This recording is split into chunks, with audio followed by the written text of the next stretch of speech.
پنجشنبه گذشته رقابت تحت عنوان عمارت شناسی در ولسوالی خواجه عمری غزنی از طرف ریاست اطلاعات و فرهنگ این ولایت برگزار شده که حدوداً 230 تن در آن شرکت کرده بودند. در این مراسم برای 10 جوان برتر تحایف در نظر گرفته شده بود. رئیس اطلاعات و فرهنگ غزنی میگوید که هدف از برگزاری این مسابقات آشکار کردن استعدادهای نهفته در جوانان و ترویج فرهنگ مطالعه است. وی افزود که در آینده این گونه مسابقات در سطح مرکز غزنی نیز برگزار خواهد شد.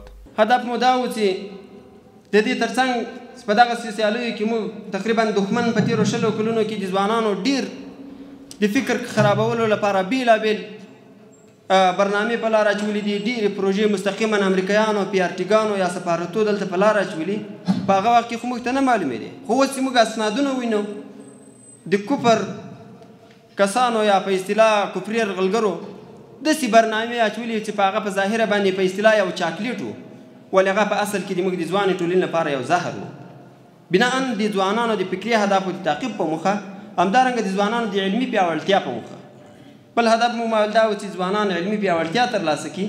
در همین حال مسئول امور جوانان ریاست اطلاعات و فرهنگ غزنی میگوید که برای جوانان در بخش‌های مختلف تسهیلات تحصیلی فراهم کرده است. اطلاعات فرهنگ ریاست د ځوانانو په برخه کې تر 3.5 ځوانان مراکز ته په تخطیب باندې معرفی کړي دي.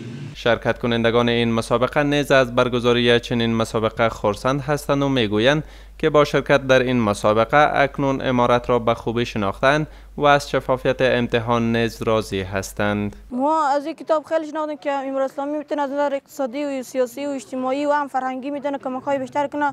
واقعا حکومت بسیار اعلی می باشه و تحت اسلامی می باشه که ما میتونیم در تای حکومت در زیر پرچم ازی میتونیم زندگی راحت داشته باشیم. این در حالی است که پیش از این نیز مسابقه تحت عنوان سیرت النبی توسط ریاست اطلاعات و فرهنگ این ولایت برگزار شده بود.